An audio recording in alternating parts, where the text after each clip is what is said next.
Hey friends, we're back for another edition of our Sky Tonight program. My name is Seth Mayo. I'm the curator of astronomy for the Loma Planetarium at MOAS. And in this edition, we're covering the dates of March 14th, Happy Pi Day, to March 20th. We're going to start this action-packed week with a look at Mars and Venus getting fairly close in our morning sky for a nice conjunction. Then we'll move to the end of the week where we're going to see Venus reach its highest position above the Sun and at a nice half phase. We'll talk about phases again, as we mentioned the full moon phase in the middle of the week. And by the weekend, we're going to discuss the nice equinox that occurs as we watch the seasons change once again. So let's get to it.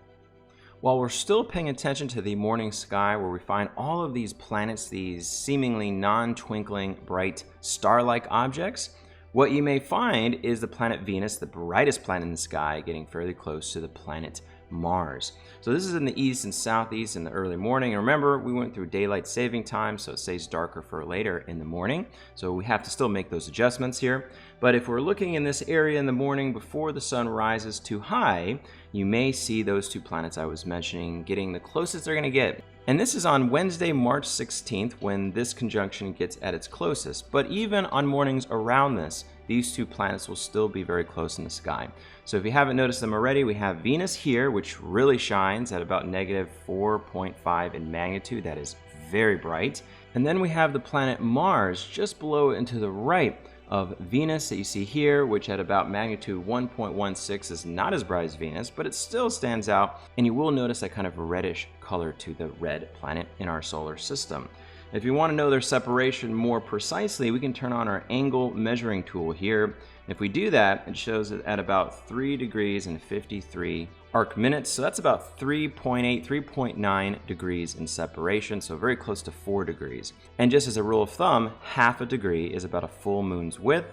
So you just take 4 times 2 and you get about 8 full moon widths apart. So that's not a super close conjunction, but it's still close enough where these two planets will fit in the view of binoculars. That's quite nice. Or if you have a telescope with a very wide field, you might be able to catch these two planets in one shot. And what I love about Venus and Mars being so close is that these two planets, even though they are rocky inner solar system planets and they share many similarities, they're quite different when it comes to their atmospheres and their environments. Venus, of course, is closer to the sun, but it's shrouded in that very thick atmosphere of carbon dioxide, which traps the heat and makes it very hot on Venus, reaching temperatures up to 900 degrees Fahrenheit. But then you have Mars, which has very little atmosphere, almost none at all, and Mars does not trap heat. The average temperature is about negative 80 degrees Fahrenheit on Mars, so it's a very cold desert planet.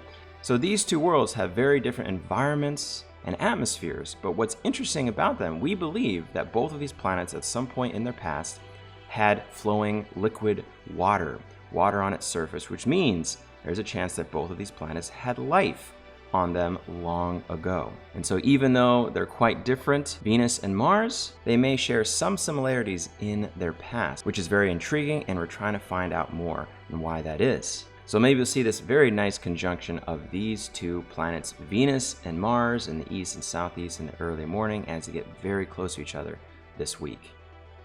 Now from here on the 16th, if we just move several days to the 20th here, we'll move to the 17th, 18th, 19th, and then Sunday, March 20th, we're going to notice not a very large change, but you will find that Venus will reach its highest position above the sun in the sky. That, of course, is called greatest elongation west, when Venus is most west of the sun and about as high as it gets in the sky at this time here in the morning. So it's nice to see Venus reach this kind of peak altitude in the sky with still Mars nearby that we find here, and what's also been rising very steadily and slowly is the planet Saturn. So we have this nice little kind of group kind of meshing together in a way.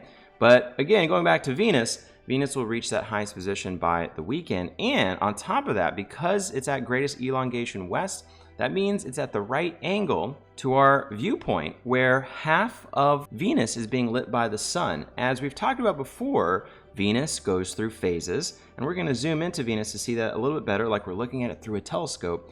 But by this weekend, what we're going to find is it's half full.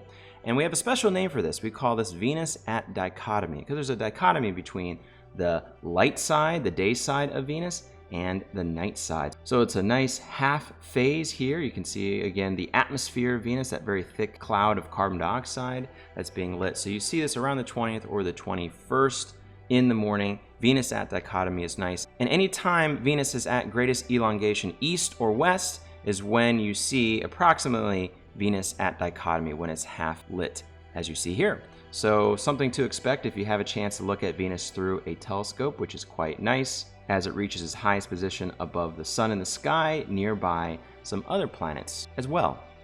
As we move back to Thursday, March 17th, that date you'll find a full moon. As you look to the east on that night, you'll see that moon rise soon after the sun sets in a very large phase, obviously a full moon phase as we see here. And we'll zoom into our full moon because at this time of year, the full moon is called the worm moon, which I love that name. And that may reference the fact that worms at this time of year would be more active as the soils are warming, and so then the birds are more active eating those worms. You also hear names like the eagle moon, or the goose moon, or the crow comes back moon for maybe the reappearance of those animals as spring arrives. And another common name is the sugar moon, when the sap from certain trees is starting to flow once again. So the common theme for this, at least here in the Northern Hemisphere, is that the flora and fauna around us are reawakening. They're reemerging after a long, cold winter. So the big name we hear is full worm moon for this time of the year. And again, the main thing the moon does change during a full moon is its brightness on the landscape around you and the tides of the ocean. So you'll have a higher high tide and a lower low tide, since again, the moon's gravity in combination with the sun's gravity is tugging on the Earth more drastically, which means that there's a bigger bulge on the far side of Earth and the near side of Earth when it relates to the moon, which presents more extreme tides at this time. So that's one of the main effects of the full moon, other than its brightness. So expect to see that rising Thursday, March 17th. Actually, the exact time of this full moon is Friday, March 18th in the very early morning, around 3:18 a.m. Eastern Daylight Time. But really, Thursday evening is probably your best time to get as close to the full moon for this month. And again, by Sunday, March 20th, we have the equinox that occurs. For us here in the Northern Hemisphere, this is our vernal equinox, the first day of spring. For our Southern Hemisphere friends, this is the autumnal equinox, the first day of fall. And this equinox occurs precisely at 15:34 Universal Time or Greenwich Mean Time. For us here on the East Coast of the United States, locally for us, that's at about 11:54 in the morning. So if you're out at that time, and that precise time in the morning, you can say hooray for the equinox, the change of the seasons. An equinox is a Latin word from equis, which means equal, and nox, which means night. The combination of that is equinox, because this is one of two times during the year when we have about an equal amount of day and night. It's not perfect, but pretty much equal. And after this point, our days here in the Northern Hemisphere will be longer than our nights until eventually it reaches a peak for the summer solstice in June.